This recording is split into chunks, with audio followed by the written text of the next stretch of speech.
Hey, everybody. Senator Bob Corker, Republican senator from Tennessee, who says he's retiring at the end of his term. I think that's next year. Well, he cannot be retiring too soon, as far as I'm concerned. Unfortunately, he should have retired last week. Right now, if you look at what's going on with this ridiculous, well, I shouldn't say ridiculous, this tax cut bill that is in the Senate. Let me just go off topic here for a second.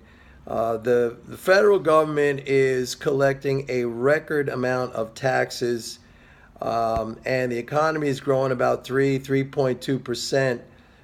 So it's doing pretty well, the economy, with a tremendous amount of fiscal drag in the form of those historic record tax collections.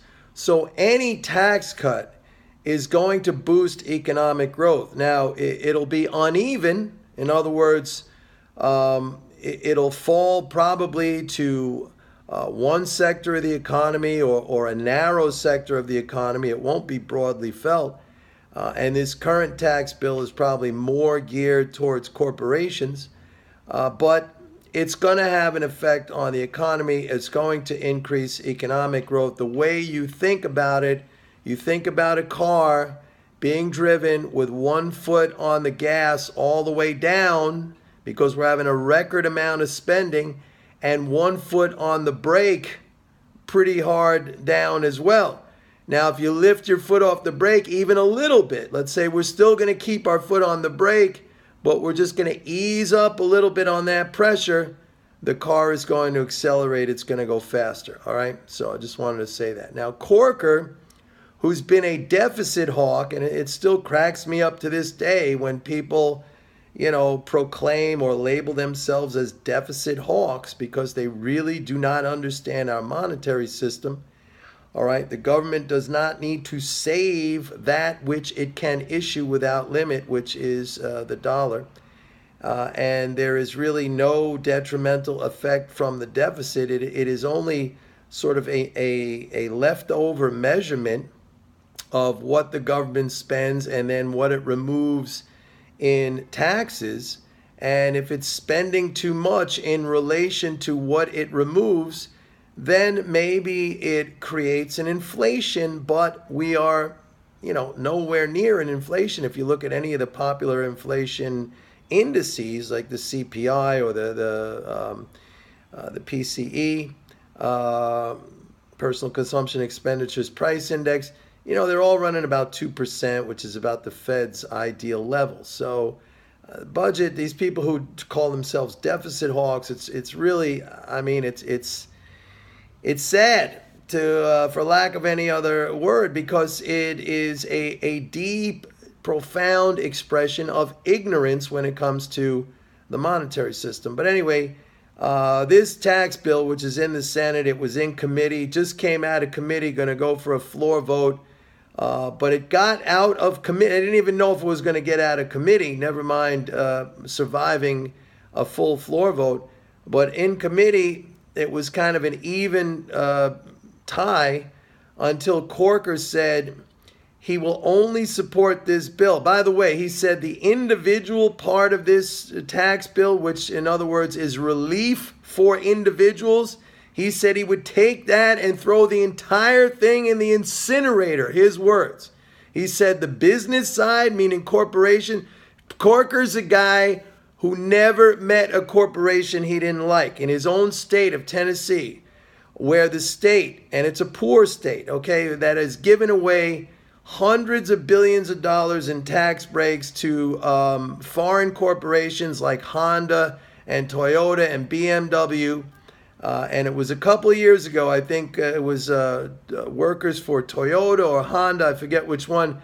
They voted to unionize, okay? The vote went through. And Honda was in favor of that unionization.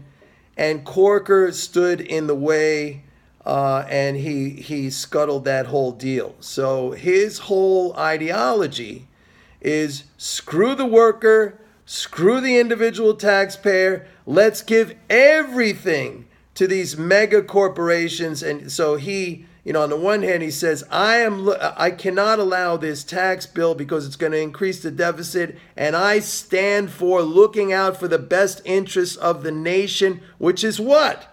What is the nation? Corporations? No, it's us individuals. Disgusting, disgusting little twerp, this Corker. Anyway, he agreed to go along with the vote to get it out of committee only if there was a clause put in the bill that said, if the growth in the economy as a result of this tax bill does not meet expectations, then automatic tax increases happen.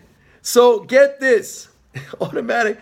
If the growth is not meeting expectations as a result of this tax bill, then how are automatic tax increases going to achieve that, you idiot, you moron? You little idiot, Corker. These people are unbelievable. It's like the old story of the woodcutter who says, no matter how much I keep cutting this wood, it's still too short. Yeah, no kidding. So this is the mentality. This is the stupidity, the ignorance. I can't even come up with enough adjectives to describe this guy and guys like him.